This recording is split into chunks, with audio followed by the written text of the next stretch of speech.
So let's start with a quick icebreaker.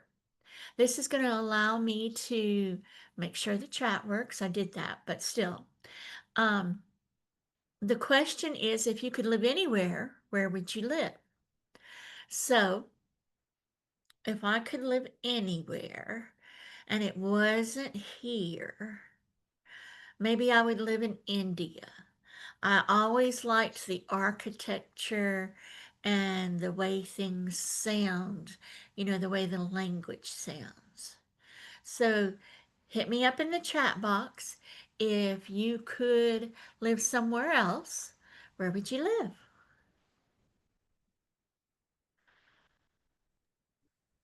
Wallace, I can't see the chat from where I'm at. Okay, I'm looking at it.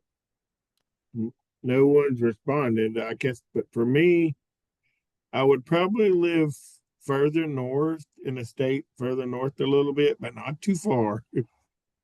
Just Right. enough to where the hurricanes wouldn't hit so hard. Right, right.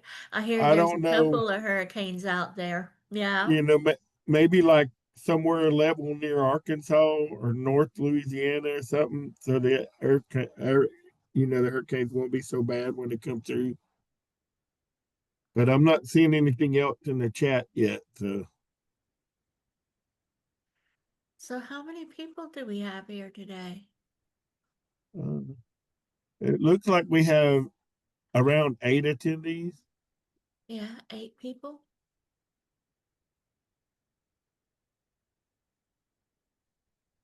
Okay, well, maybe nobody wants to go anywhere, right? Yeah, that could be That's, possible. There yeah, ain't no that's it. food like Louisiana food. Hello.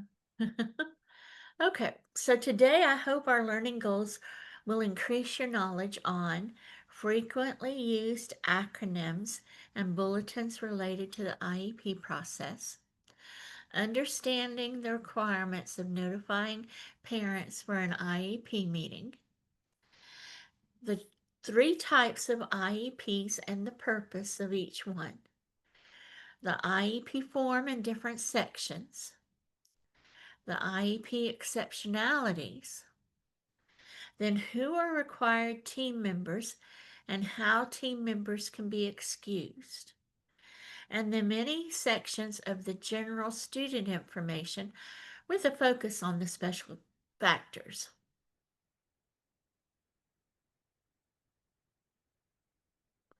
So throughout the presentation, I'm going to be using acronyms, and I'm going to try really hard to use the full meaning and then to use the acronym.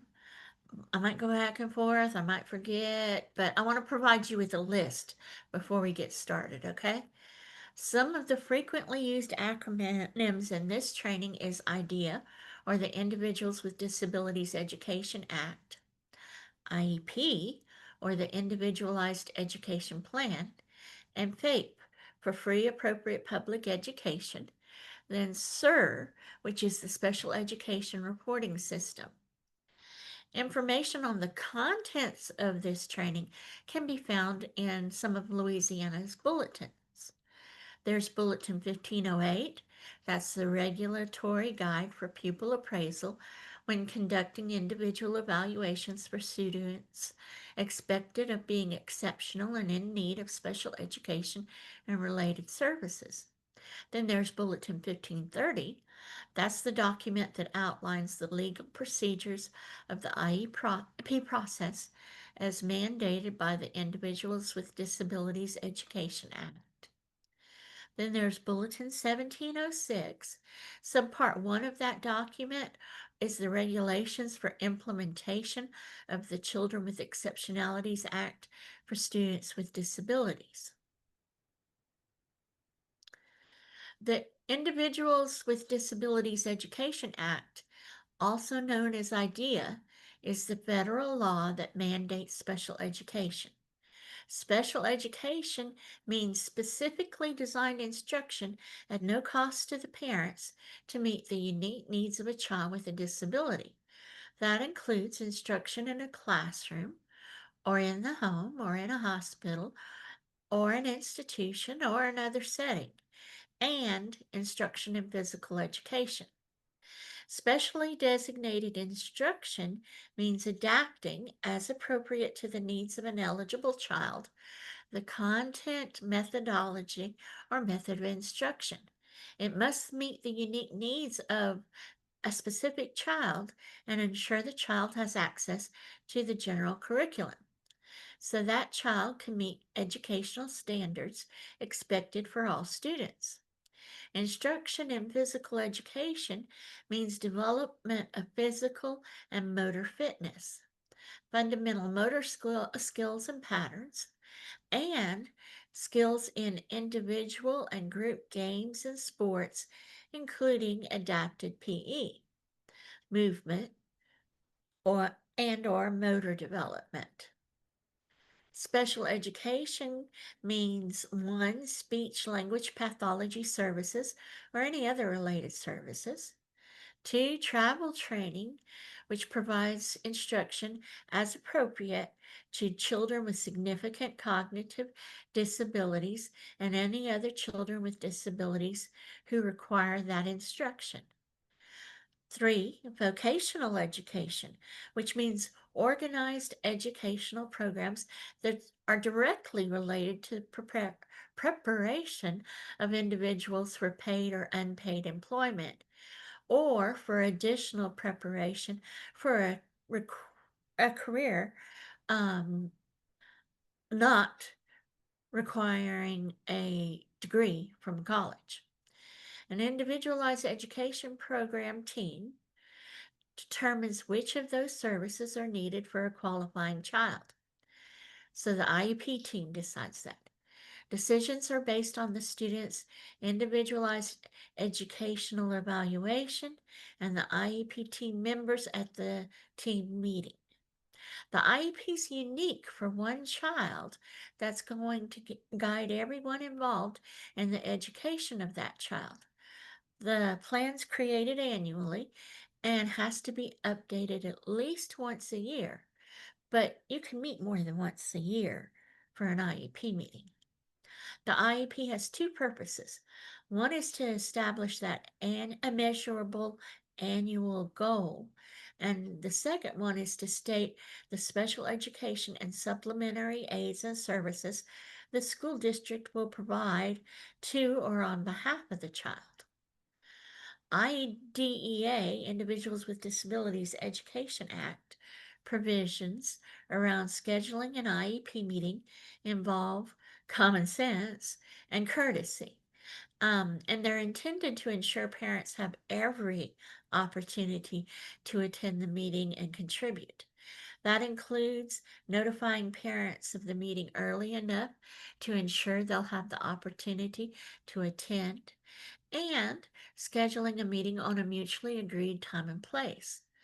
The IEP should never be like cookie cutter. It's important to remember that I in IEP means individualized. The school district's notification to parents must tell parents one, the purpose and time and location of the meeting. The purpose can vary. It might be the annual meeting to discuss goals for next year, but it may also be to discuss lack of progress, the age of majority, behavioral concerns, or other issues. Who will be at this meeting? That includes the actual name of the people attending, not just the role. The parents and school districts have the right to invite other people with knowledge or special expertise about the child, including related services personnel. If the parent invites someone that has knowledge or special expertise about the child, the parent's the one that decides whether that person meets the criteria of special knowledge or expertise about the child. IDEA doesn't require the parents to tell the school district who they're inviting, but like I said, it's a matter of courtesy and good teamwork to let them know.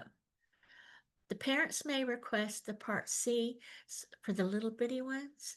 the Part C service coordinator or other representative of the Part C system be invited to attend the initial IEP meeting for a child that was previously served under Part C of IDEA. Part C in Louisiana is early steps. It's always best for the parent to attend in person. IDEA requires school district to use other methods to ensure the parents can participate, including individual or conference calls, video conferencing, or other kinds of technology that I can't think of right now. I probably can't even imagine. If the school district cannot convince a parent to attend an IEP meeting, they need very detailed documentation of their attempts to arrange a mutually agreed upon time and place before they have a meeting without the parent. If this is the initial IEP meeting, the child can't receive services without the written consent of the parent. So y'all need to remember that y'all need if you don't have an IEP, you need to go to that initial IEP meeting and you need to sign, and then we can work on things, because you have to be getting something to be able to work on it, right? So, before we get on to the different sections of the IEP, let's go over three types of IEPs. The initial IEP is developed with for a student with an exceptionality who has met criteria for one or more exceptionalities outlined in Bulletin 1508, Pupil Appraisal Handbook. You can get those on the Department of Education website, by the way. If you need help, let us know. And that student has never received special education services unless maybe an interim IEP um, from an approved Louisiana school or program. The review IEP is reviewed and revised, like I said, at least annually, could be more frequently, to consider the appropriateness of the program, placement, progress in the general education curriculum, and any related services needed by a student. The interim IEP can be developed for students who have severe or low incident impairments documented by qualified professional concurrent with the conduct of the initial evaluation according to 1508, the Pupil Appraisal Handbook. An interim IEP may also be developed for students who have been receiving special education services in another state concurrent with the conduct of the initial evaluation in this state. An interim IEP may be developed concurrent with the conduct of an initial evaluation for a student out of school, including those 3 through 5 year olds who are suspected of having a disability, and for former special education students through the age of 22 who have left a public school without completing public education by obtaining their diploma. Regardless of its initial review or interim, the form doesn't change. While some schools use paper IEP forms, most have transitioned to electronic copies. The Louisiana Department of Education uses Special Educating Reporting System that they refer to as SIR to store data on all students receiving special education services.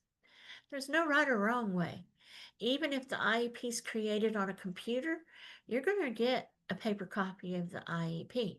But you can also get an emailed copy, but you should get a paper copy. So, Wallace, are there any questions?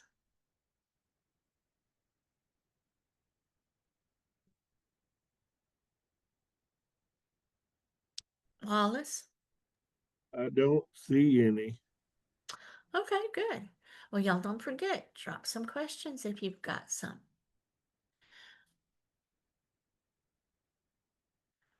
Let's see, where am I? Oh, the IEP form. Before we do a deeper dive into the individual sections of the IEP, I'm going to give you a quick overview of a form. You were emailed a copy this morning And there's a link in the chat. I know I told you before, but just to remind you, it's so small on the screen, you might want to look at your printed copy. This section is referred to as the general student information.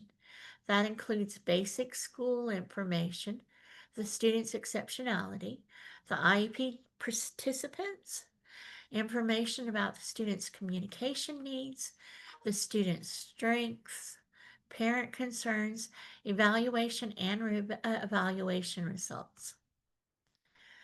This page is a continuation of that student information. So it includes information about the student's academic, developmental, and functional needs, statewide assessment results, progress or lack of progress expected in the general education curriculum. Additionally, it includes a consideration of special factors. Those can include things like behavior, English learners, communication, instruction and use of Braille, assistive technology and devices, and individuals with health needs. Finally, there's going to be information about the student's transition course of study, if or when that's applicable, and the educational needs of the student. The next section of the IEP is the instructional plan. The instructional plan includes the educational area, needs area, and the content area, the present levels of performance, an academic or functional goal. It includes how the goal is going to be measured and the date the goal was achieved. That page provides room for measurable short-term goals and objectives and the person responsible for implementing the goal. There's going to be a separate page like this for every educational need area and content area for each child. The next section of the IEP is accommodations. Hang on, let me get a drink. Okay, the accommodations part has 7, maybe a little bit more than 7 total pages of potential accommodations for students. That includes things like presentation accommodations, response accommodations, timing and scheduling accommodations. This page that you see is just one of the 7 pages. Now, if you have the emailed copy, you'll probably have all these pages. Because I find during an IEP meeting, sometimes they only give you the pages that are marked, and we would like you to have all the pages to be able to see what kind of choices there are. The next section of the IEP is program and services. This includes the assessment the child will take. If they receive special transportation, the regular general education classes they'll attend, and extracurricular activities they will attend. Also, the extended school year services criteria.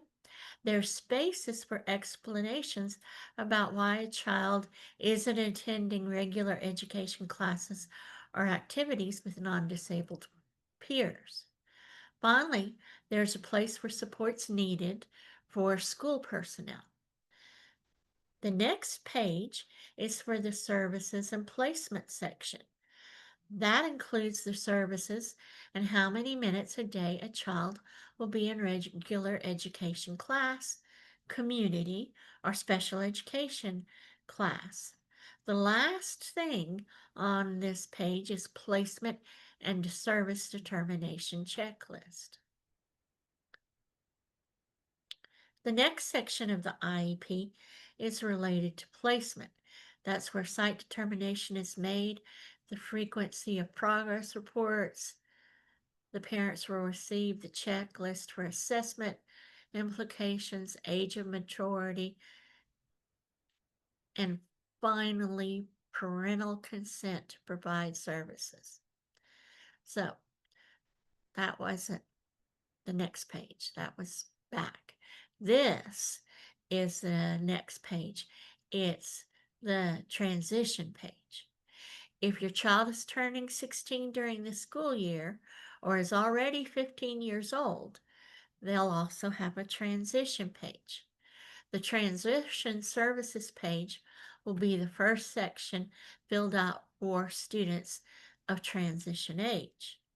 The transition services page includes post-secondary goals and additional education and independent living. Transition assessments can also be included on that page, should be. And finally, the school, student, family, and agency action steps are broken down into these boxes.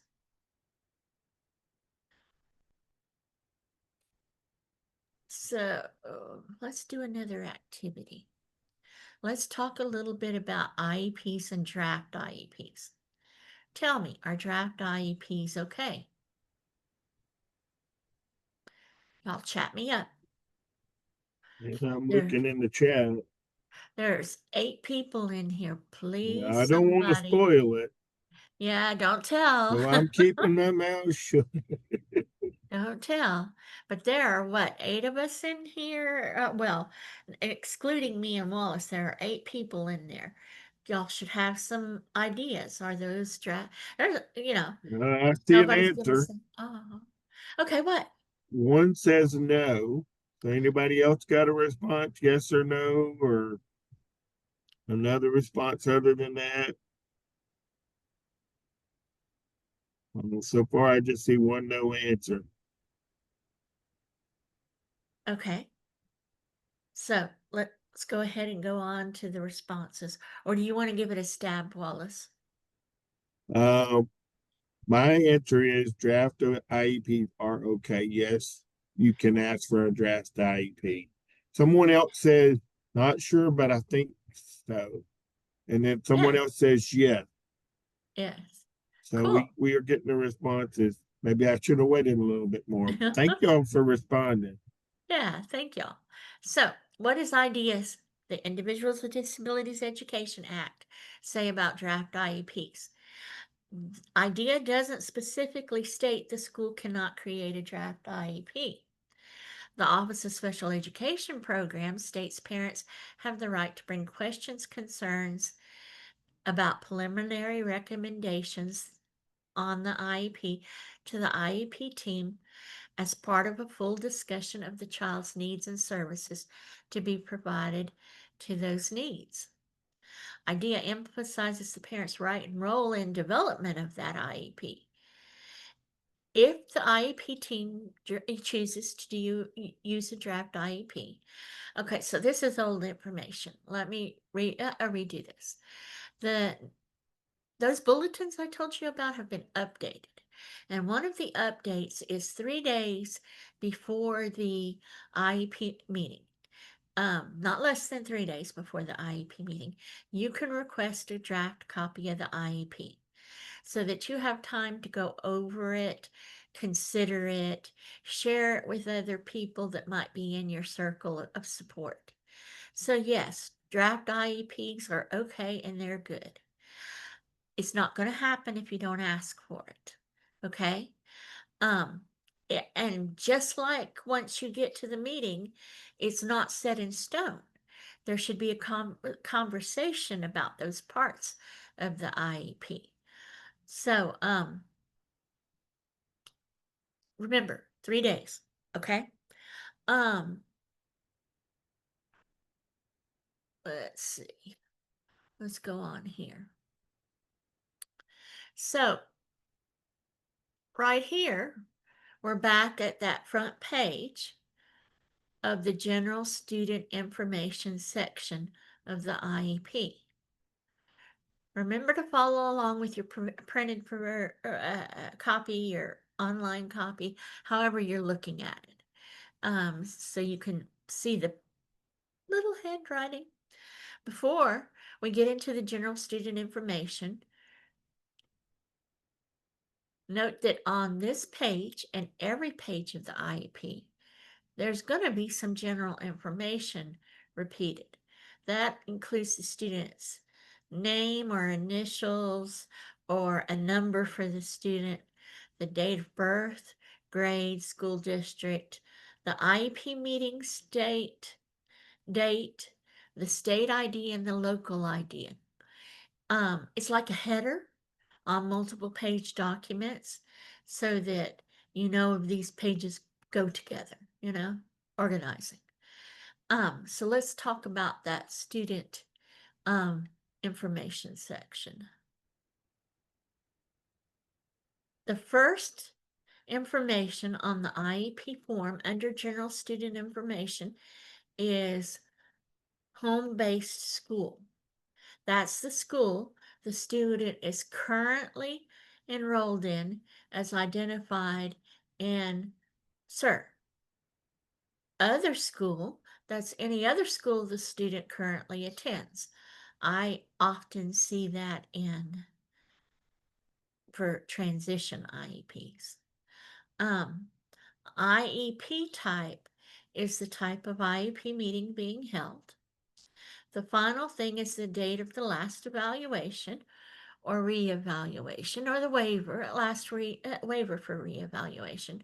Those reevaluations are supposed to be done every 3 years, or you might need it to happen more often, so it's possible. Or you might sign the waiver, but that's where they should put the date in. But I, I have concerns about getting the waivers. If you agree to a waiver, it's going to be for 3 years. That means 6 years between one full evaluation and the next. That's a long time for kids. The waivers cannot be requested if the evaluation date is expired. Part of the reason why they're supposed to have the evaluation date on here, okay? If it's over 3 years old, you can't waive. And waivers can't be conducted more than 6 months before the evaluation anniversary date. Next will be the special education exceptionality for your child. Primary is the exceptionality determined by the multidisciplinary evaluation conducted by pupil appraisal. Other identifies any other exceptionality identified by the multidisciplinary evaluation, and detail codes are codes that they use in CER. So, most students with an IEP just have a primary exceptionality. It's important to remember exceptionalities are different than the medical diagnosis. Parents often ask why their child has a medical diagnosis of autism but doesn't have the educational exceptionality of autism. The student must meet the Bulletin 1508 evaluation requirements under the autism exceptionality. If they don't meet that exceptionality, they'll often meet another exceptionality. I want to mention that while the exceptionality is important, it's not the sole indicator and shouldn't be the sole indicator used to determine services or placement of your child. The IEP meeting is about your child's unique needs, regardless of the exceptionality. So, what's your child's exceptionality? Do you know? It was determined by the pupil appraisal team in your school district that evaluated your child. So let's look at the exceptionalities Louisiana uses to identify children in need of special education services. Students that are found eligible for special education services have met 1508 requirements under one of the 13 exceptionalities. Each one has unique ways to qualify, and some students qualify under more than one. Those classifications include autism, deaf blindness, developmental delay, that's up until they're 9 years old, emotional disturbance, deaf and or hard of hearing, intellectual disability, multiple disabilities, orthopedic impairment, other health impairment, specific learning disability, speech or language impairment, traumatic brain injury, and visual impairment, including blindness. Keep remembering, a medical diagnosis isn't the same thing as a special education exceptionality. It doesn't mean the medical diagnosis can't be included on the IEP and should be included on the IEP, but it's not going to be listed as the exceptionality, or shouldn't be. At least one of these has to be in the general student information. The next part in the general student information enter list the IEP participants. Having the right people around the table is very important when the IEP team meets.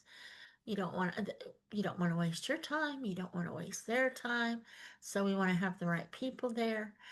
IEP team members who attend the meeting should sign and state their positions. So, like, you'll write your name and write parent. The principal should do the same. The supervisor should do the same. If you have an educational diagnostician there, they should do the same. Your regular ed teacher should do the same. The special education teacher, other agency personnel. In Louisiana, we have a person called the ODR, the officially designated representative. They should sign in. This page doesn't mean we agree with the IEP. It's kind of like roll to make sure that the right people are at the table and you know who to contact after the meeting if you need to follow up. Um, so let's talk about the people that must be in attendance.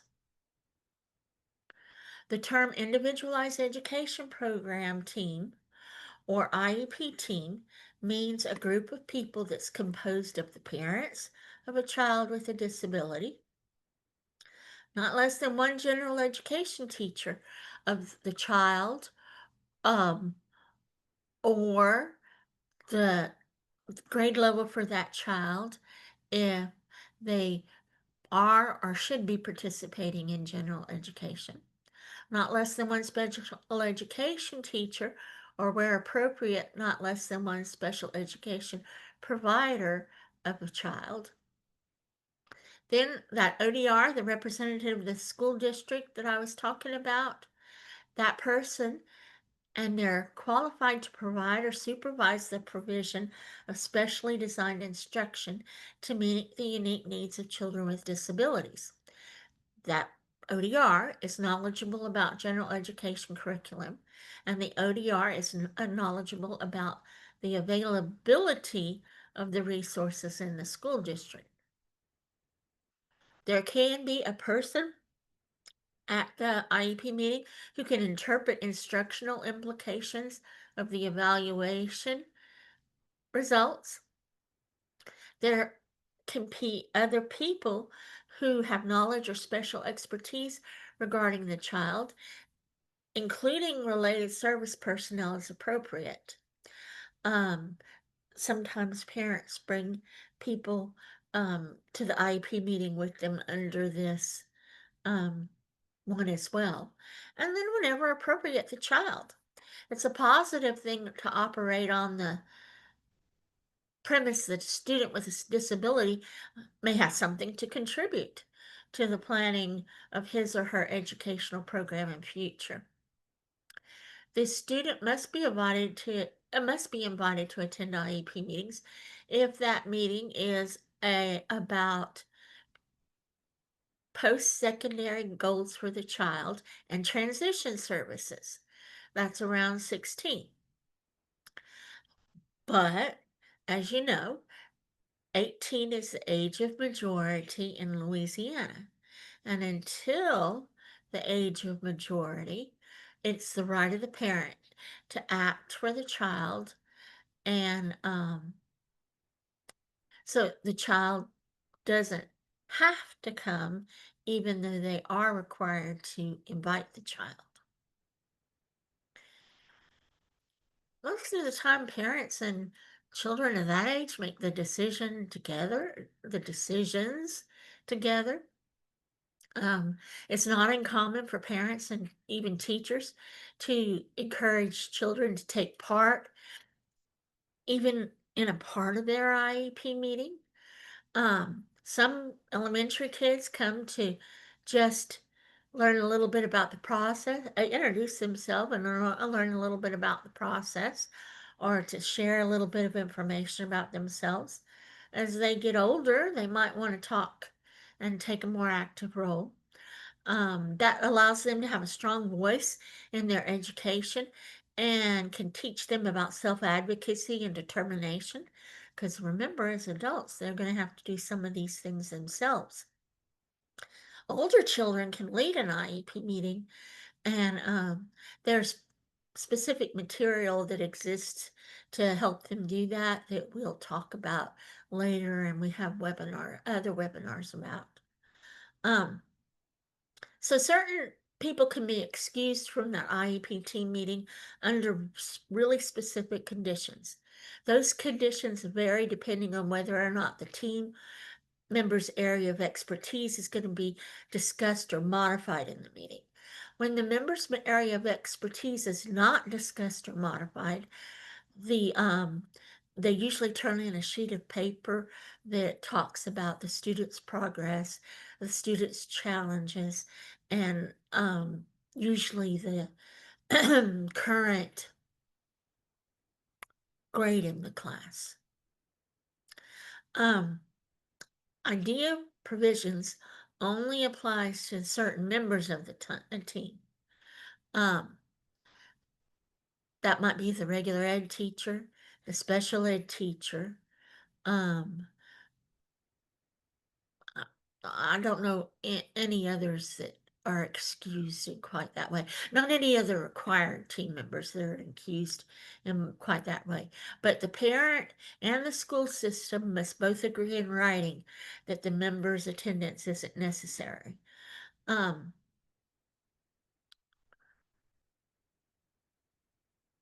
I don't know why you'd want to have any of these people. I can't come up with a reason you'd want to have any of these people excused, but maybe. Um,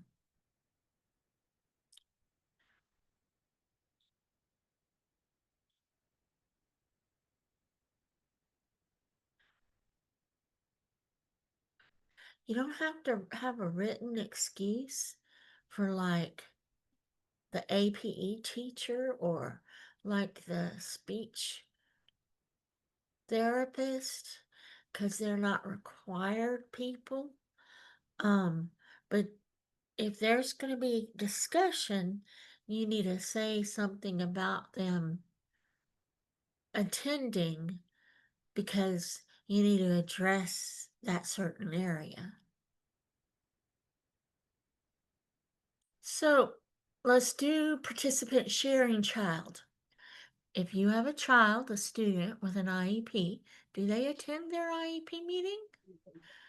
Um, some parents don't want them to. Some students don't want to. Some do. Do you have experiences or views about your child attending the IEP meetings? You could tell us in the chat or raise your hand. Yep, chat us up.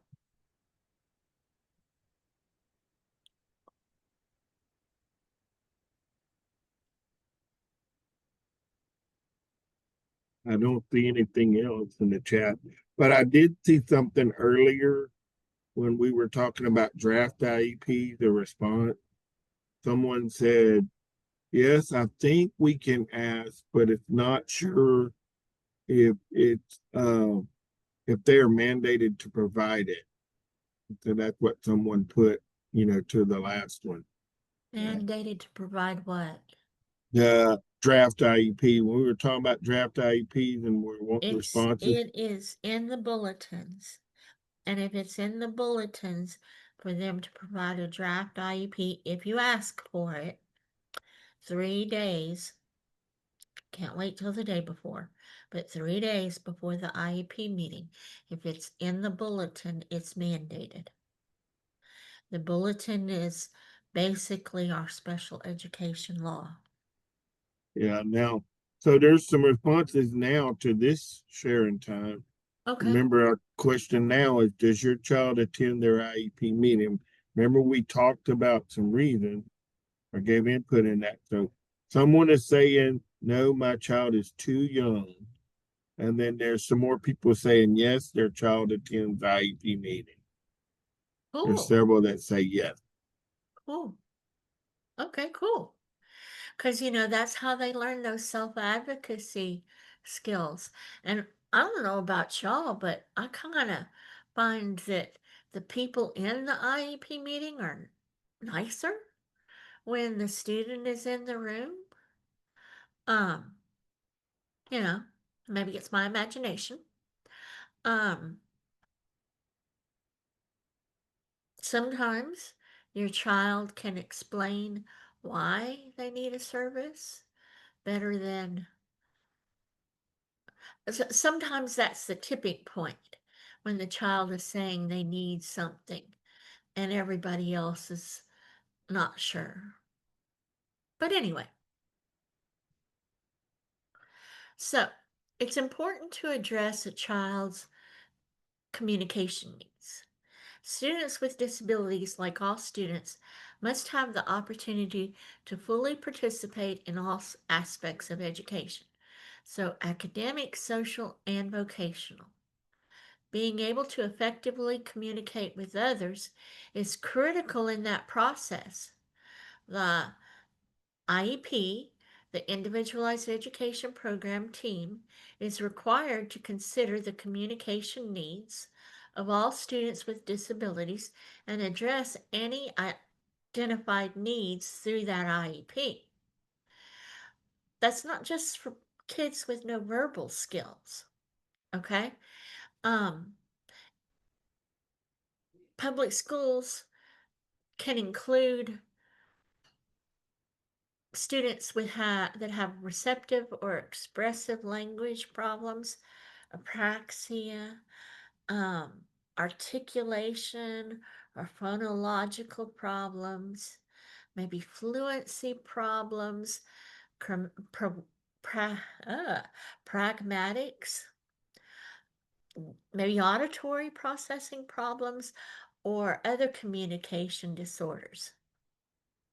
So there's a law called Louisiana Act 250 of 2015, which states public schools shall include a communication plan. It's a separate document. They attach it to the IEP, but it's a separate document.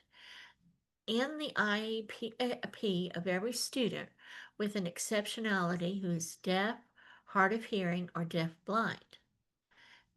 If a student has communication needs, it also should be addressed under special factor for communication. Just remember, it doesn't have to be just those, but it has to be for students that are deaf, hard of hearing, or deaf blind. So in our resources, there's going to be a link to tools for developing a communication plan. If I remember, it's a hot link once you get your copy of this. So we're back to the first page of the general student information. The general information is about the student and it should include a general description of the student, the student strengths.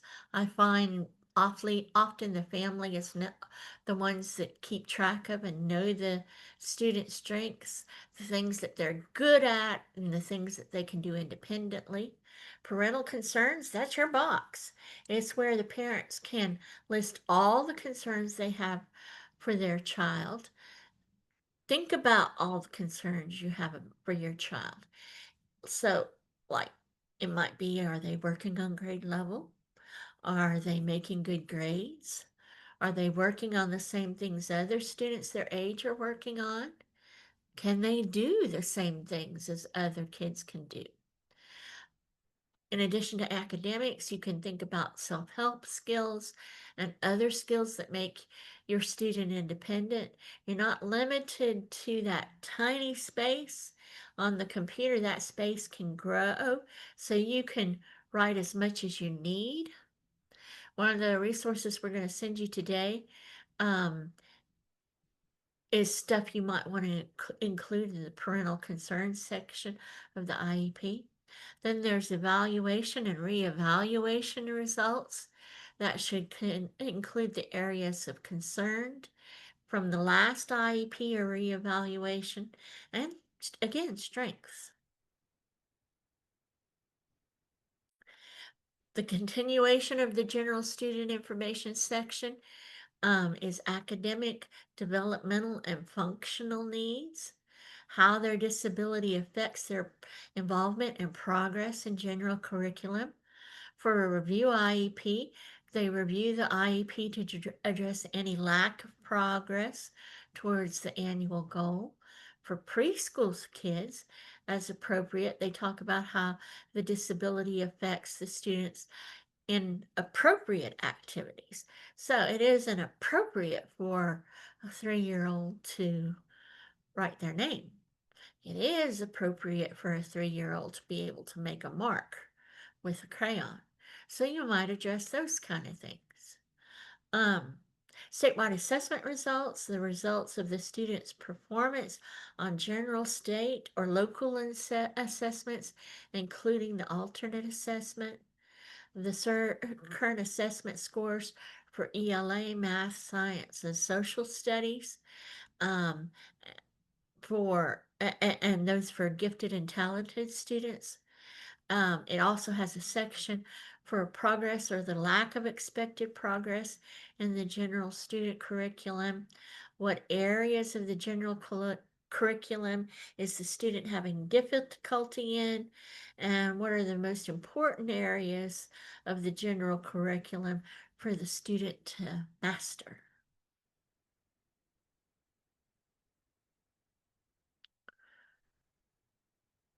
The IEP team must also consider the following special factors and include, if needed, a statement addressing those issues on the IEP.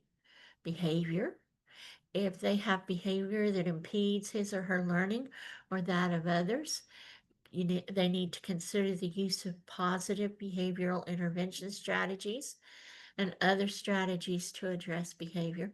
And I don't mean positive behavioral intervention strategies. I do and I don't. The ones that they use for the entire class and the entire school, but I also mean ones that they use specifically for your student. The IEP members need to talk about what the child needs and include that information on the IEP. As indicated, this will include consideration of the use of the PBI, positive behavior intervention and supports, and other strategies to address the child's behavior. Congress adopted, federal Congress adopted, addressed information on how behavior can affect a child's learning and the learning of others in the 1997 reauthorization of IDEA.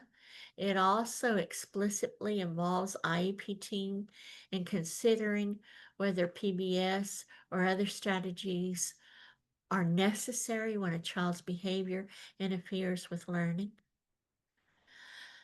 There's a thing called a functional behavior assessment. That's an important and required element in determining why a child is behaving in a disruptive or challenging way, and behavior intervention plans to detail how the problem is going to be addressed. But the functional behavior assessment is a process to identify the function of a child's behavior. The information collected during the FBA process should be used to create effective behavior supports and plans. Within that functional behavior assessment, the behavior is seen as having a purpose. It just doesn't happen for any reason. That purpose is communication. It provides a function for the child. The functional behavior assessment's goal is to identify what that purpose, function, or communication is for that child, and understanding why the child misbehaves is crucial to developing appropriate behavior supports. PBS plays a role in the broader picture of addressing their child behavior. It's intended to be used before there's a problem become that becomes interfering. It's based on the understanding of why a child has problem behaviors and what strategies might be useful. It also seeks to stop or replace the problem behavior so that punishment isn't necessary. Much research has been conducted in positive behavior intervention and supports to check the effectiveness. So, English learner. Does anybody have a child that's an English learner? That's about a child that has limited English proficiency. They can be 3 to 21. They're enrolled or preparing to enroll in elementary and secondary school. Um, they might not have been born in the United States, or their native language is other than English. They could be Native American or Alaskan Native, or a native resident of outlying areas. They can be someone that comes from an environment where language other than English has a significant impact on their levels of English language proficiency. Might be someone, a student who's migratory, whose native language is other than English, um, and someone that has difficulty reading, writing, or understanding English language. Um, may be uh, important to the ability to meet the state's level of achievement on state assessments, or it could be someone whose ability to successfully achieve in the classroom is a problem, or maybe they need it to participate fully in society. So there's a little bit more to English language than it might originally appear. Communication needs of the child. The IEP team determines that the child has communication needs. Then the team needs to address those on the IEP, and including um, annual goals, provision of special education and related services, supplementary aids and services, including assistive technology, other relevant instructions and services and support, understanding how the child does or doesn't communicate is paramount to designing appropriate instruction and services and keeping a child safe. Um, any significant impairment to a child's ability to understand and use language plays an enormous role in their ability to learn and make progress. Um, it doesn't mean that they can't learn and make progress. It means that meeting their communication needs can be pivotal to their full participation in gaining progress, and not in academic and non-academic. Some of those alternatives in there can include eye gaze, eye pointing, facial expressions, body language gestures, head nods, vocalization, word approximations, object or picture symbols, communication symbols, sign language, facilitated communication via assistive technology, and augmentative communication devices. All of those things should be addressed on that communication plan. It could be about instruction in the use of Braille. Um, it's going to be a great deliberation on the IEP team's part, um, just gathering the information and the evaluation, and then what the child does and how they do it. Then special factors, assistive technology, there's a form, and the form should be attached to the IEP. It must be considered for all students with disabilities, so everybody should have this form. regardless of their disability, and it's true for special factors. Consideration must be given well, for the special factors. Assistive technology services can include the evaluating the child to see if he could benefit from it.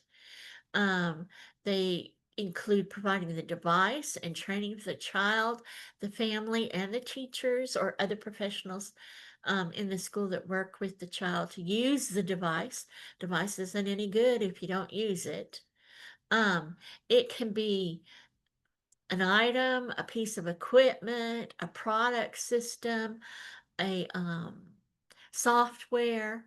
It could be off the shelf, something modified, something customized. S- It's something used to increase, maintain, or improve the functional capabilities of a child with a disability. Um, it doesn't include medical devices like a surgical implant or the replacement of such a device, but it does include things like hearing aids. The teacher is supposed to check it regularly. There's all kinds of other tidbits of information.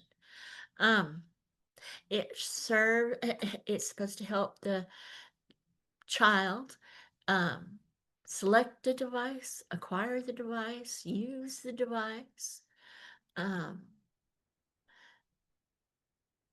the individualized health plan is talking about health needs that need to be managed during the day. Typically, not always, typically it's a student that takes medication during the day and important information about the side effects of that medication, but it can be about other things that are important or needed for that child with a disability. It can be about things like asthma, diabetes, seizures, other diseases or disorders that might require lifting and positioning, diapering, assistance with their meals, special diets, or other needs. All of that can be on a health plan. The health plan is a separate piece of paper that should be attached to the IEP. The school nurse or the special ed nurse does that. And then if they don't need any special considerations, there's a box for that. Now you have to talk about transition course of study. We're going to talk about that more in a future training for transition. For the purpose of transition, I'm just going to talk real general. The individual prescription for instruction is for overage students to get targeted instruction and accelerated remediation to help them attain a high school diploma, GED, a skills certificate, something like that. The individual graduation plan is required for all students, not just students with disabilities, but students with disabilities too. That uh well except students that are on they call it LA Connections. That's the alternate assessment. But it should be done in 8th grade and it can include those students. It must be about the student's transition plan and exit pathway. The individual graduate plan for the alternate assessment, the Louisiana Connection students, is about a career diploma pathway. Um, then the educational career plan for um, alternate assessment students is required, especially those with significant cognitive disabilities that might be getting a certificate of achievement. Um, let's see. So I talked about that a little bit. Oh, we're up to the resources and handouts. Here's a list of the different resources and handouts and links to where you might get them. Like I said, if you have a problem, like you already have the blank IEP form, but if you have a problem getting some of these things, let us know. Um, when you get this, those should be hot links. and you should be able to, you'll get this after you do your evaluation, right? So, Tip Wallace, I'm sure, has already dropped the link for the evaluation in the chat box. Um, we'll also email it to you. Um, it helps us improve our trainings. Um, if you're here and you didn't register, and you'd like to get a copy of these resources in the PowerPoint, whatever we have, let us know in the chat box so we can make sure and get you an evaluation and be able to hook you up with the things that you need. And where am I? Oh, I have another opportunity for questions. We've gone through some basic information in the beginning section of the IEP. Remember, there's 3 other sections. We'll have part 2 in October. If you have a question about any of these parts, drop it in the chat or email us at info@fhfswla.org or call us. We really appreciate your participating in navigating the IEP Part 1. Uh, we have other things going on. So we have a webinar that we're co-hosting about accommodations and modifications. And for those of you, Friday, and for those of you that have children that are at that high school age that are considering the April Dunn Act, we have a webinar about that Friday. Go to our website, register for anything that you see that you want. Wallace, do we have any other questions, comments, anything? Hey, I don't see any right at the moment. If there's still time to put questions in the chat box, raise your hand.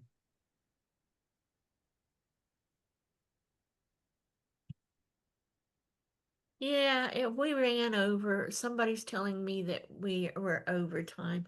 We ran overtime a little bit. I'm sorry, because we're doing another webinar with some other centers that started at 11.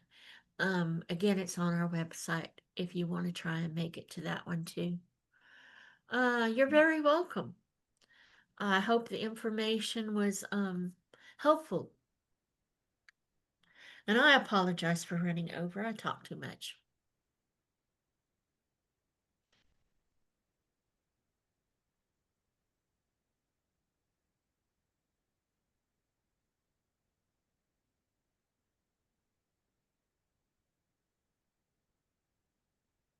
Someone says, thanks for the information. Looking forward to part 2.